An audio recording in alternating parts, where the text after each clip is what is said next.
La Diócesis de San Cristóbal les presenta el curso bíblico Los Relatos de la Pasión con Monseñor Mario Moronta. De nuevo con ustedes en esta posibilidad que estamos brindando para estudiar un poquito la palabra de Dios en este curso, vamos a llamarlo así, curso bíblico sobre los relatos de la pasión de nuestro Señor Jesucristo. Ayer, o en la última entrada, en la última entrega, pues hablábamos del Evangelio de Marcos y teníamos como tarea, ustedes recordarán, leer el Evangelio de Mateo en la parte que corresponde a la pasión, desde la entrada mesiánica a Jerusalén hasta el capítulo 28 al final, con la resurrección y el mandato evangelizador. Vamos a seguir el mismo método, vamos a tratar de descubrir algunas pistas que nos permitan también proponer un esquema, una estructura. No tenemos el tiempo suficiente para estudiar cada uno de los detalles, por eso vamos a mencionar algunos y vamos a detenernos un poco más de tiempo en la estructura, en el esquema, que luego nos permitirá entrar en los elementos formales y así pues, en los elementos de contenido y llegar pues a algunas conclusiones y algunas otras ideas que nos permitan hacer de esta lectura bíblica, de esta lectura exegética, de esta lectura interpretativa, pues un instrumento para nuestra formación, para nuestra oración, para nuestro compromiso. Y es una manera también pues de aprender un método, como ya lo indicamos desde el primer momento. Hay cuando leemos atentamente, si ustedes lo hicieron, y esa era la tarea, ¿verdad?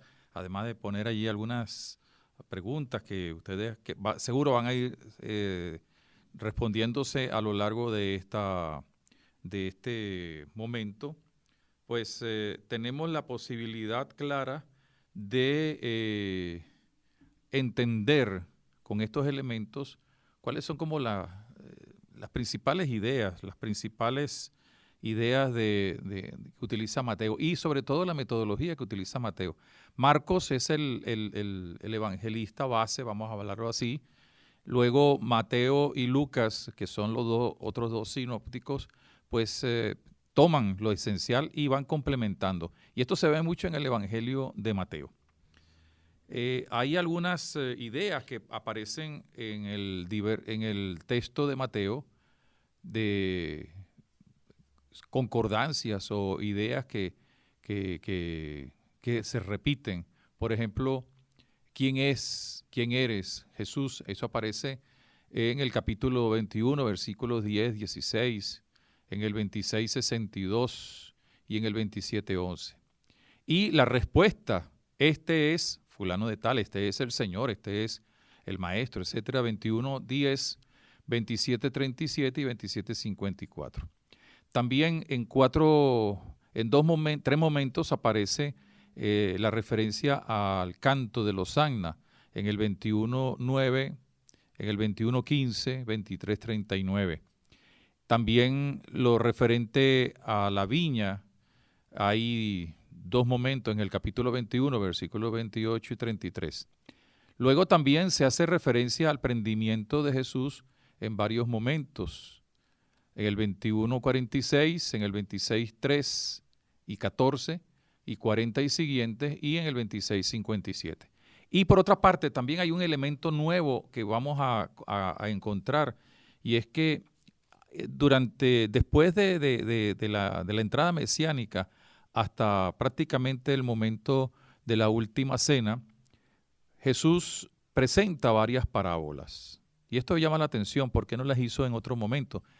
Porque son parábolas que tienen que ver de una u otra manera con los hechos que van a suceder de la redención. Y luego también pues hay algunas otras ideas que también se repiten del Evangelio de Marcos, como es el estar preparado, el estar vigilante, como lo vemos en el capítulo 24, versículo 37 y siguiente, el capítulo 27, 45 y el capítulo 25, 1. Y luego la contraposición entre Pedro y Judas, que aparece en el capítulo 26, versículo 14 y 20 y siguientes, en el capítulo 26, versículo 30, en el versículo 48, en el versículo 69 y en el capítulo 27, versículo 1 y siguiente. Podemos ver entonces, luego de una lectura, ciertamente que hay muchas personas que aparecen, hay muchas personas que son como los protagonistas, vamos a hablar así en este trozo del Evangelio de Mateo, que es la lectura que estamos haciendo de la Pasión. Jesús, por supuesto, habla de los discípulos, habla en común de la gente, y dentro de la gente los niños que cantaban y aclamaban al Señor. Habla también, pues, por supuesto, de los fariseos, de los sumos sacerdotes, de los maestros de la ley, ancianos y escribas. Hace una referencia a Juan Bautista. También de los fariseos, los partidarios de Herodes. Ya habla también concretamente de Caifás, de Anás y Caifás, que son los sumos sacerdotes, los diversos discípulos. Habla de Pilato, de Barrabás, y también pues de la madre del Zebedeo, de las mujeres, María Magdalena, María la de Santiago y José, José de Arimatea, que también fue mencionado en el Evangelio de San Marcos. Jesús es presentado incluso como rey, como hijo de David, como profeta, como maestro, como Mesías, como hijo del hombre e hijo de Dios. Todo esto se desarrolla desde Betfagé y Betania hasta Jerusalén. Y dentro de Jerusalén hay la mención de, por supuesto, del templo, de de Getsemaní, el palacio del sumo sacerdote, también el lugar donde está Pilato, el pretorio, y por supuesto el Gólgota y el sepulcro nuevo. También, de acuerdo a lo que uno va leyendo del Evangelio según San Mateo, son varios los días, quizás no hay una cronología exacta, pero son varios los días desde que entra a Jerusalén en su entrada mesiánica hasta el día de la resurrección, y luego también después de la resurrección todo lo que hemos podido leer sobre el mandato evangelizador. Hay algunos temas, varios, que se diluyen y que después nos van a permitir tener las ideas para un esquema, dijéramos, doctrinal, teológico. Si uno lee atentamente, pues aparecen el cumplimiento de las Escrituras. Hay un canto de reconocimiento mesiánico que es el mismo que prácticamente se tiene en Marcos, el Hosanna. También surge la interrogante sobre quién es sobre su autoridad, sobre la importancia del templo, la fe, vuelve a salir el tema de la fe, y las diversas parábolas. Luego también la confrontación del César con Dios a través del episodio del impuesto. Por supuesto, al hablarse de los saduceos o con los saduceos, Jesucristo toca el tema de la resurrección y habla de ciertas predicciones escatológicas para lo cual hay que estar preparados y orar. Esa preparación, esa oración se vuelve a repetir en Getsemaní. Allí también se habla de la voluntad de Dios. Jesús es presentado como un blasfemo. Jesús es presentado como un blasfemo y luego como un rey. Y ahí ahí el juego, vamos a llamar así, de carácter ideológico de los judíos y de los romanos. Los romanos que son sensibles ante el hecho de que Jesús pueda ser condenado como rey, mientras que para los judíos es la blasfemia, pero también el que él se considere rey en el contexto romano, greco-romano, pues es también una blasfemia porque se está arrogando un poder que es de Dios. Luego, el reconocimiento de que es el Hijo de Dios. Teniendo en cuenta estos y otros elementos importantes, vamos a ver el esquema general de este evangelio. Ya sabemos, acuérdense ustedes que ayer lo indicamos, papel y lápiz para escribir Y bueno, lo iremos repitiendo porque pedagógicamente es bueno repetir algunas cosas. Al igual que Marcos, tiene 5 partes. La primera, vamos a llamarlo así como lo llamábamos en la última clase, los preludios de la pasión, que tiene que ver con la entrada a Jerusalén y hasta los preparativos para la cena pascual. Luego, en el segundo momento, la segunda parte, en el esquema que estamos presentando, todo lo que tiene que ver con la institución de la Eucaristía, la última cena, con el anuncio de la traición de Judas y las negaciones de Pedro. El tercer momento lo encontramos situado en Getsemaní. La oración en el huerto, la oración a la cual invita el Señor de la vigilancia y luego el prendimiento cuando apresan a Jesús. El cuarto momento es el de la pasión, también con el juicio ante el Sanedrín, ante Pilato, y luego todo el relato hasta la sepultura. Y por último, el quinto momento es el momento de la resurrección.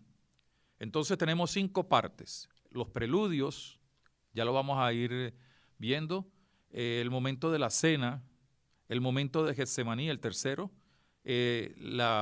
propiamente el relato de la pasión con el juicio y con la pasión en el Calvario y su muerte y sepultura, y por último, el quinto momento, la resurrección con la ascensión. Entonces vamos ahora a ir haciendo una lectura sencilla, rápida, de los principales elementos que están en el esquema general de este evangelio. Repito, vamos a hacer esa lectura ya ahora parte por parte. La primera parte habla de los preludios de la pasión. Recuerden algo que dijimos en la última sesión, y es que algunos, que no están equivocados, ciertamente, reducen el tema de la pasión solamente a lo que sucede después de Getsemaní hasta la muerte del Señor. Y es válido, pero para poder entender eso se requiere también ver un poco el contexto, por eso los preludios, por eso lo de la última cena y por eso también lo que seguirá después de la pasión, muerte y que es la resurrección.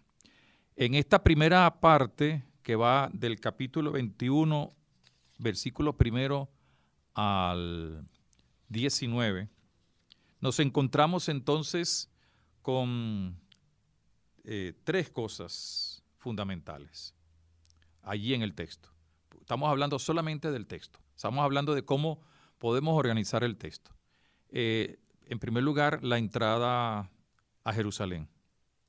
Luego de la entrada a Jerusalén, cuando regresa a Betania quizás para descansar, Betania está muy cerca de Jerusalén, se presenta, o el evangelista presenta una serie de enseñanzas que va desde la situación que veíamos en el último momento que estudiamos de Marcos con la higuera, y algunas parábolas. Luego algunos encuentros y desencuentros con fariseos, con escribas, con los saduceos, el tema del tributo del César y el discurso escatológico, y luego la preparación de la Pascua. Entonces, allí tenemos esta primera parte con 3 momentos. La entrada a Jerusalén, el segundo momento en el que el evangelista dedica bastante espacio para algunas enseñanzas, que incluso algunas son novedosas en relación al texto de Marcos, y el tercer momento, la preparación de la Pascua. Entonces, en primer lugar, la entrada a Jerusalén, capítulo 21, versículo 1 y siguientes. Esta entrada se da desde Betfagé. Los discípulos van a Betania y allí van a conseguir a un burrito que es con el cual va a entrar el Señor a Jerusalén. Y así dice el texto, van a ir a Betfagé y junto al monte de los olivos. cuando se aproximaban ya a Jerusalén, al llegar a Betfagé, junto al monte de los olivos, Jesús envió a 2 discípulos diciendo, vayan al pueblo que está enfrente, que es Betania, y enseguida encontrarán una asna atada y un pollino con ella, desátenlo y tráiganlo. Y si alguien les dice, ese alguien no tiene nombre y apellido, pero se supone que es conocido del Señor, le van a decir lo siguiente, el Señor los necesita, por tanto, esa expresión ya hace que el dueño de esas 2 bestias conozca al Señor y que después se lo va a devolver, enseguida les volverá. Y esto es para que entonces se cumpla la Escritura en el capítulo 62, versículo 11 de Isaías y en el capítulo 9, versículo 9 de Zacarías. Digan a la hija de Sión, he aquí que el rey viene ante ti, manso y sentado en una asna y un pollino, hijo de animal de yugo. Hicieron los discípulos lo que tenían que hacer y se da cumplimiento a la palabra de Dios. Luego viene la entrada a Jerusalén, la gente lo aclama. Fueron pues los discípulos e hicieron como Jesús les había encargado. Luego pusieron sobre ellos sus mantos y él se sentó encima. La gente muy numerosa extendió sus mantos por el camino. Otros cortaban ramas de los árboles y las tendían por el camino. Y la gente cantaba, gritaba, exclamaba, Hosanna al Hijo de David, bendito el que viene en el nombre del Señor. Hosanna al Hijo de David. Y al entrar a Jerusalén, toda la ciudad se conmovía y preguntaba, ¿quién es este? Y la gente respondía, este es el profeta Jesús de Nazaret de Galilea. Seguidamente viene el episodio de la expulsión del templo de los cambistas, que volvemos a recordar porque también está en el Evangelio de Marcos. Está escrito, mi casa será llamada casa de oración, pero ustedes están haciendo de ella una cueva de bandidos, y hace referencia pues a la profecía tanto de Isaías como de Jeremías. Nuevamente, unos niños que estaban en el templo, empezaron a cantar Hosanna, Hijo de David, y los sumos sacerdotes se indignaron y dijeron, oye lo que dicen estos. Y el Señor les respondió, sí. Ustedes no han leído, vuelve otra vez con algo que decíamos en primero de nuestros encuentros, el cumplimiento de las Escrituras. De la boca de los niños, dice el Salmo 8, y de los que aún maman, te preparaste alabanza. Y dejándolos salió fuera de la ciudad y regresó a Betania, donde pasó la noche. Allí encontramos pues este primer momento de la entrada a Jerusalén. Fíjense bien, hay todo un movimiento, toda una dinámica donde encontramos ya algunas ideas importantes, el reconocimiento del Mesías, y eso hay que irlo anotando, la primera confrontación con los sumos sacerdotes, quien le preguntan a Jesús, lo retan, lo preguntan, el problema de que suscitó la expulsión del templo, en fin, en esta primera parte, que coincide bastante con el Evangelio de Marcos y de Lucas, pues volvemos a tomar contacto con la entrada mesiánica a Jerusalén. Después, dice el texto evangélico que al amanecer, al día siguiente, volvió a la ciudad sintiendo hambre y se encontró con la higuera. Se encontró con la higuera que no daba fruto, ¿no? Y que nunca vuelva a dar fruto, dice el Señor. Y al momento se secó la higuera. Los discípulos entonces, frente a esto, dijeron, ¿qué autoridad? ¿Cuál es la autoridad de Jesús? Si lo logra hacer, vuelve a salir un tema que tanto en el Evangelio de Marcos como de Lucas y de Mateo se repite a lo largo de todos sus capítulos. ¿Quién es este? ¿Qué autoridad tiene esta persona? ¿Qué poder tiene esta persona? Y luego entonces viene toda una controversia en el templo, ¿no? En el templo hay una controversia sobre Jesús y precisamente es el tema de la autoridad. Dicen los sumos sacerdotes, bueno, ¿tú qué autoridad tienes? ¿No? tu autoridad. Entonces él los confronta, dice, yo les voy a responder si ustedes me responden si el bautismo de Juan era de él, del cielo o de los hombres. Y entonces ellos prefirieron no responder porque podían caer en la trampa del Señor. Y entonces dijeron, no, nosotros no sabemos, pues yo tampoco tengo que decirle de dónde viene la autoridad que poseo. E inmediatamente vienen las parábolas. La parábola de los dos hijos, el que dijo que sí y no fue a trabajar, y el que dijo que no y luego fue a trabajar. Son parábolas que tienen que ver con el reino de Dios. La de los viñadores homicidas, que corresponde también a lo que va a decir San Lucas en el capítulo 20, y lo que dijo Marcos, como lo veíamos en la última sesión, en el capítulo 12. Y quizás lo bonito de esta referencia de Mateo es que hace toda una justificación, ¿no?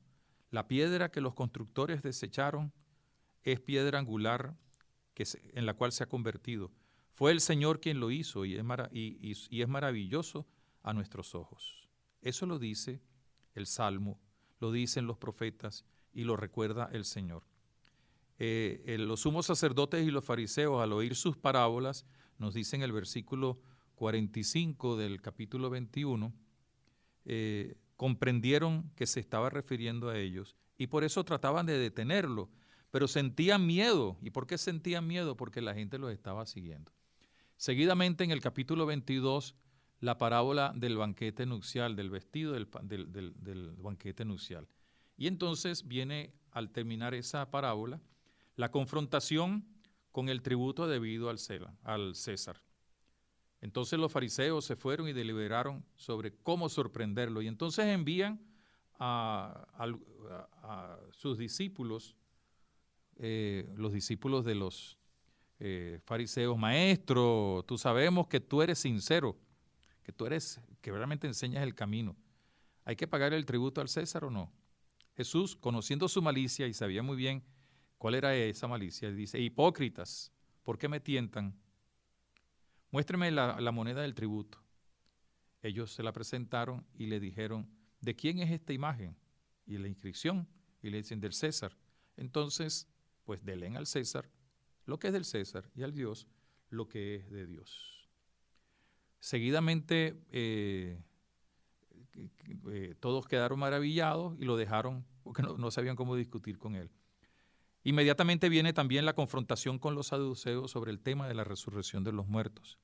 Y los fariseos, luego de que se enteraron de que Jesús había dado una lección a los saduceos, le preguntan acerca del mandamiento. ¿Cuál es el mandamiento mayor de la ley? Y él les dijo, pues lo que tenía que decir es el amarás al Señor tu Dios con todo tu corazón, con toda tu alma y con toda tu mente. Este es el mayor y el primer mandamiento. Y el segundo es semejante a este: amarás a tu prójimo como a ti mismo. De estos dos mandamientos dependen toda la ley y los profetas. Seguidamente vuelve a venir otra cuestión ya de parte de Jesús hacia los fariseos. ¿Qué piensan ustedes acerca del Cristo? ¿De quién es hijo? Y le dicen: de David. Y replicó el Señor: sí. Pues cómo David, movido por el Espíritu Santo, le llama Señor cuando dice: dijo el Señor a mi Señor, siéntate a mi derecha hasta que ponga a tus enemigos debajo de tus pies. Si pues David le llama Señor al Mesías, al Cristo, ¿cómo puede ser hijo suyo? Nadie entonces era capaz de responderle y a preguntarle más nada, precisamente por su sabiduría y por sus capacidades que tenía. Luego viene también nuevamente una confrontación dirigida hacia la gente, pero haciendo referencia ahora a los escribas y los fariseos. Hagan y observen todo lo que les digan, pero no imiten su conducta. El Señor le está diciendo: cuidado con estos que son unos fariseos. Ustedes, en cambio, no se dejen llamar rabí, porque uno solo es su maestro, y hace referencia a él, que es verdaderamente el rabí. Y presenta 7 maldiciones contra los escribas y fariseos, que comienzan siempre con una intervención. ¡Ay de ustedes, escribas y fariseos, que cierran a los hombres al reino de Dios! ¡Ay de ustedes, que recorren mar y tierra para hacer un prosélito, y cuando llega a hacerlo, lo hacen hijo de condenación! ¡Ay de ustedes, guías ciegos! ¡Ay de ustedes, ciegos! ¡Ay de ustedes que juran por el templo! ¡Ay de ustedes que pagan el diezmo de la menta, del aneto y del comino y descuidan lo más importante de la ley, su justicia, su misericordia! ¡Ay de ustedes, escribas y fariseos, que purifican por fuera la ropa, la copa, el plato, todo, pero no limpian su corazón! ¡Ay de ustedes, escribas y fariseos, que son semejantes a sepulcros blanqueados! ¡Ay de ustedes, que edifican los sepulcros de los profetas y lo adornan, pero se han alejado!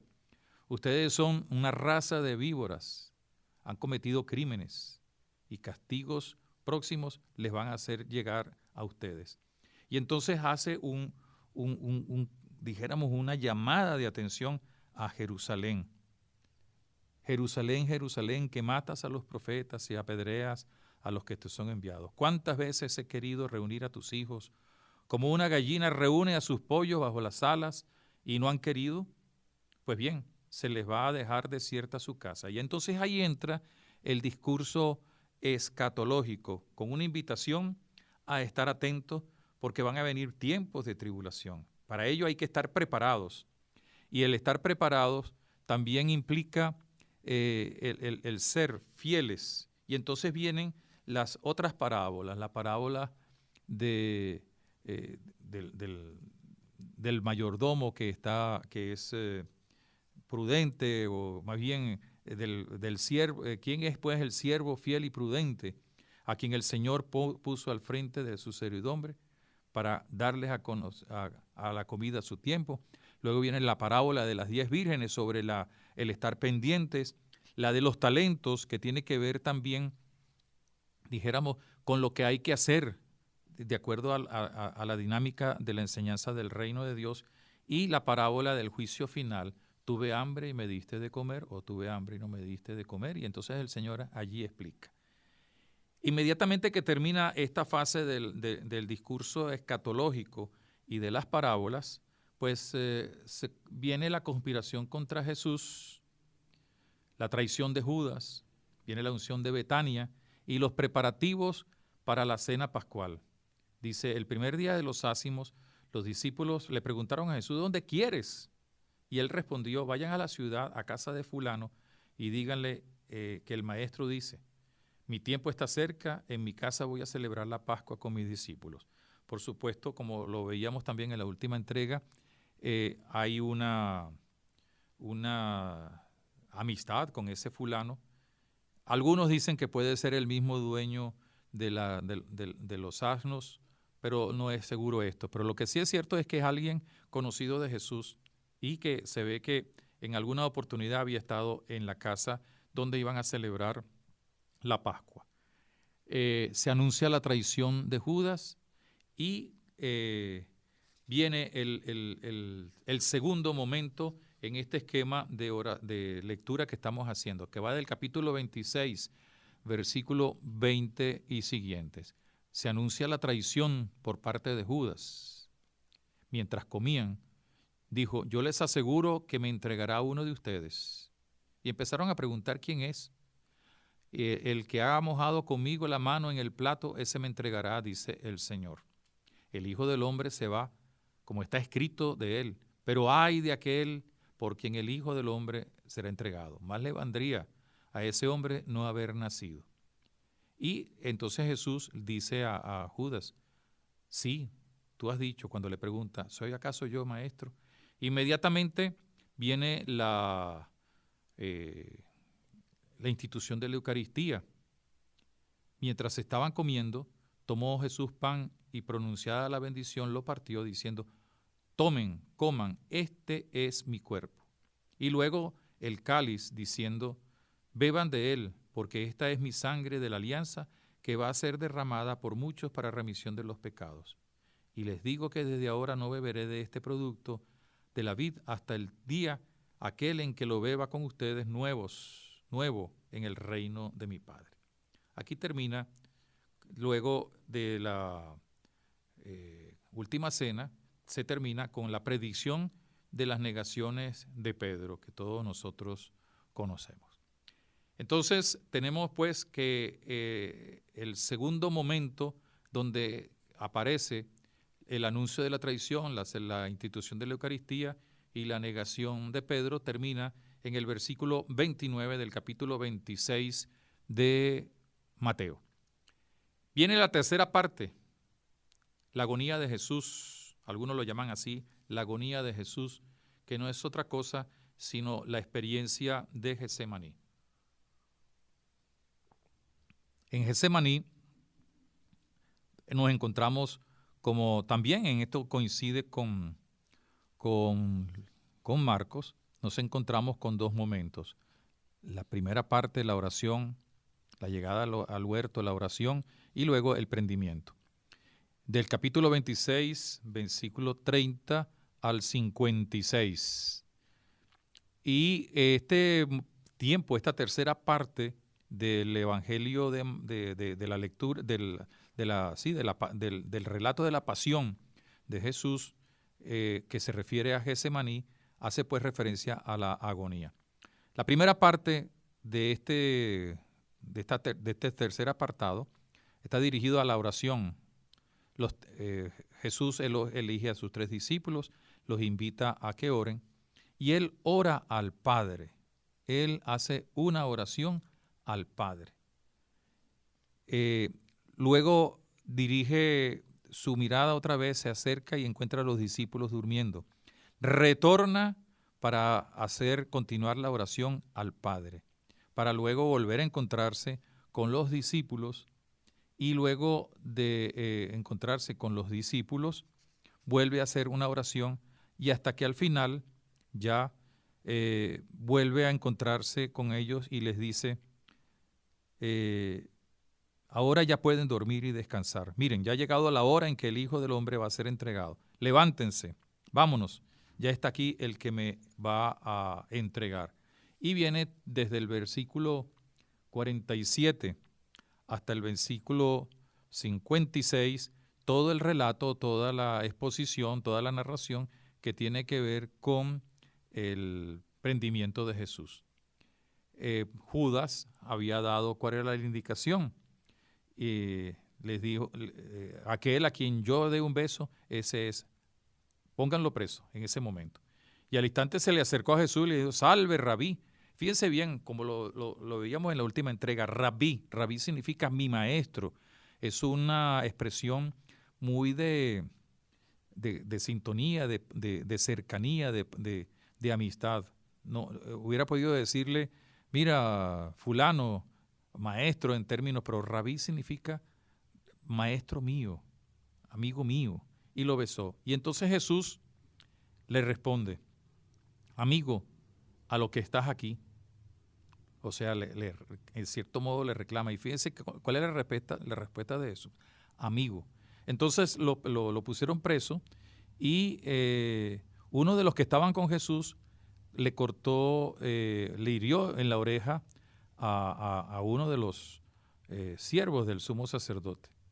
Y entonces Jesús le dice, regresa la espada a su sitio, porque todos los que empuñan la espada, a espada perecerán. Y entonces él le da una enseñanza. ¿Tú no crees que si yo quisiera, el Padre no me mandaría toda una docena de legiones de ángeles? Pero ¿cómo tiene que suceder? Porque se va a cumplir la voluntad. Y vuelve entonces el Señor a recordar algo que dijo, que comentábamos en el Evangelio de Marcos. Han venido como contra un salteador.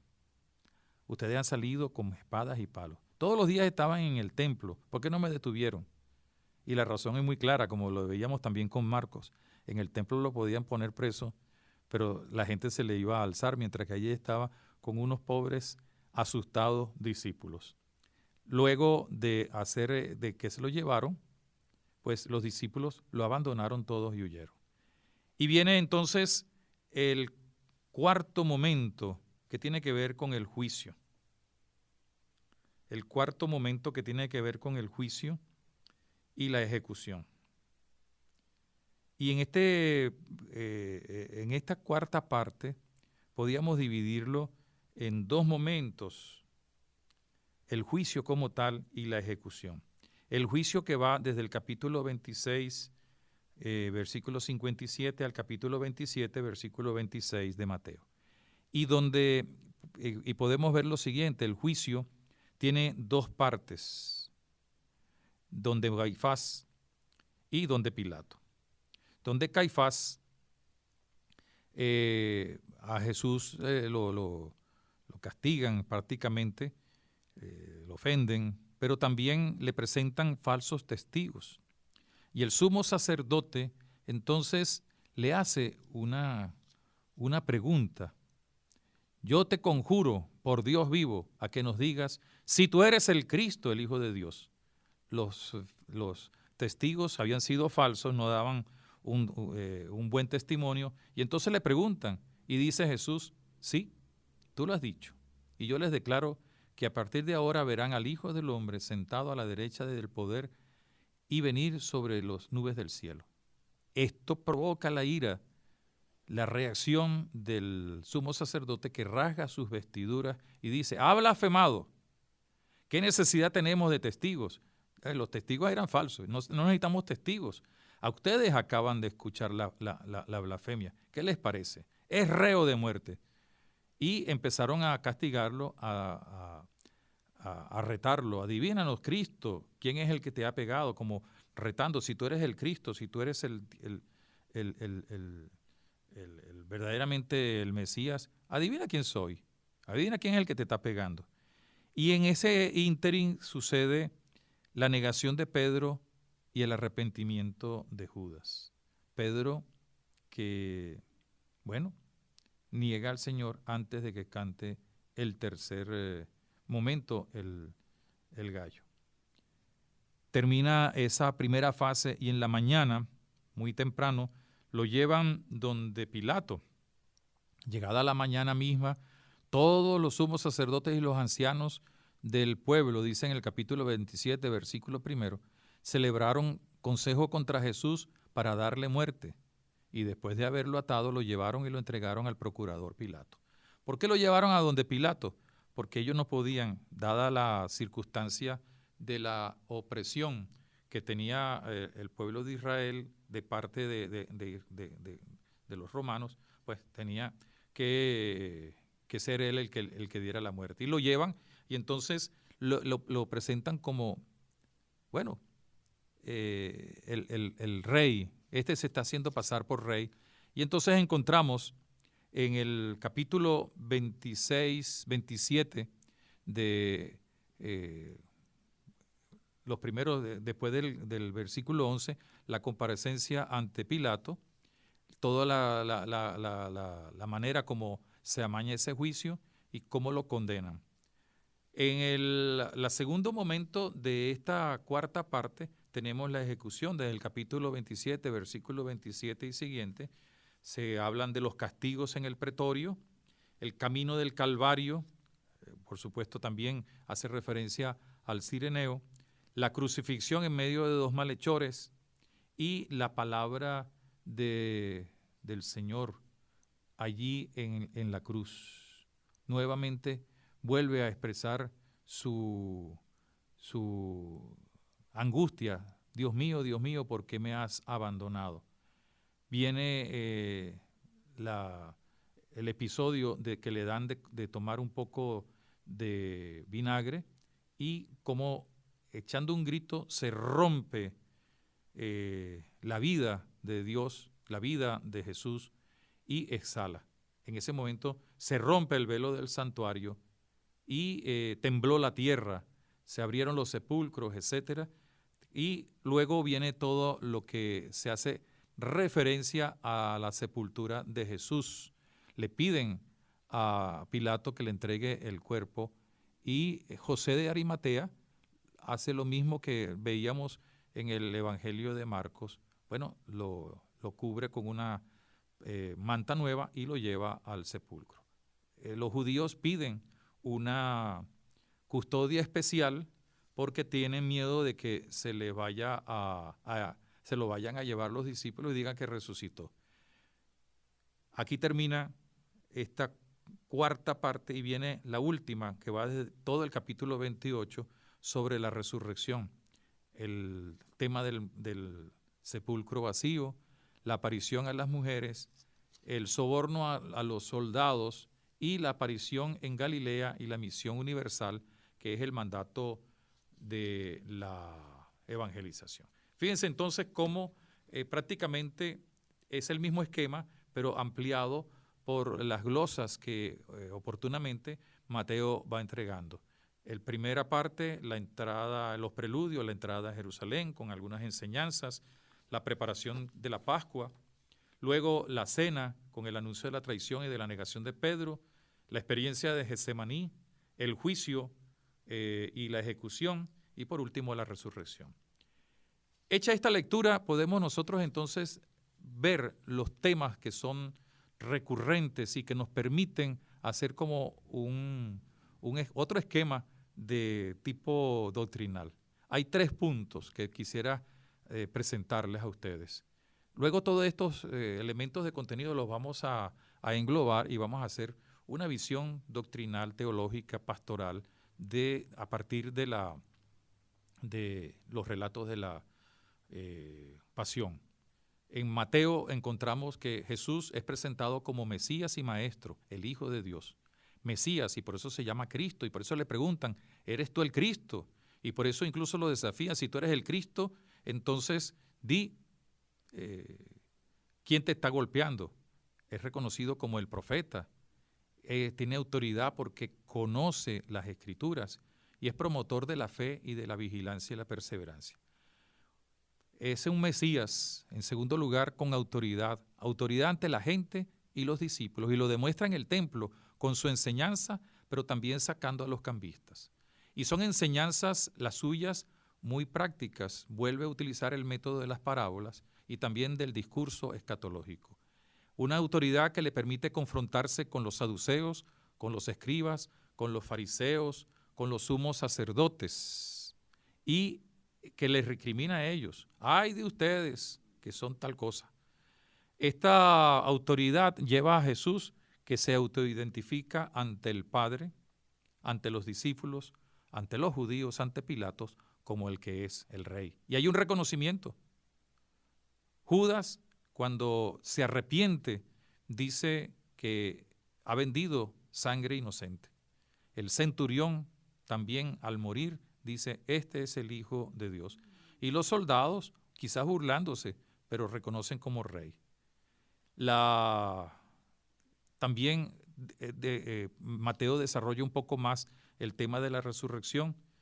Hay temores y previsiones de parte de los judíos, pero nuevamente el tema de la tumba vacía, el tema de las apariciones, que se complementa con el anuncio que podemos reconocer como un mandato evangelizador. Hay muchas citas del Antiguo Testamento y hay un tema que luego Pablo lo va a desarrollar, que es el tema de Dios Padre. Como ustedes pueden ver, tenemos una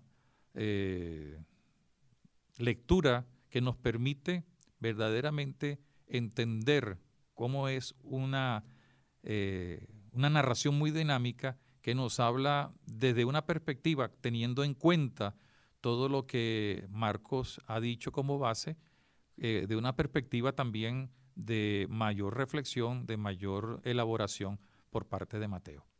La tarea para la próxima sesión es leer entonces todo el relato de la pasión de Jesús escrita por San Lucas y, por supuesto, con su papel, con sus escritos, con sus cuadernos, sus notas o con su laptop, si la tienen, ir anotando las diversas interrogantes que puedan ir surgiendo. Para todos ustedes un cordial saludo y que Dios nos siga bendiciendo. Esta emisora les presentó el curso bíblico Los Relatos de la Pasión con Monseñor Mario Moronta.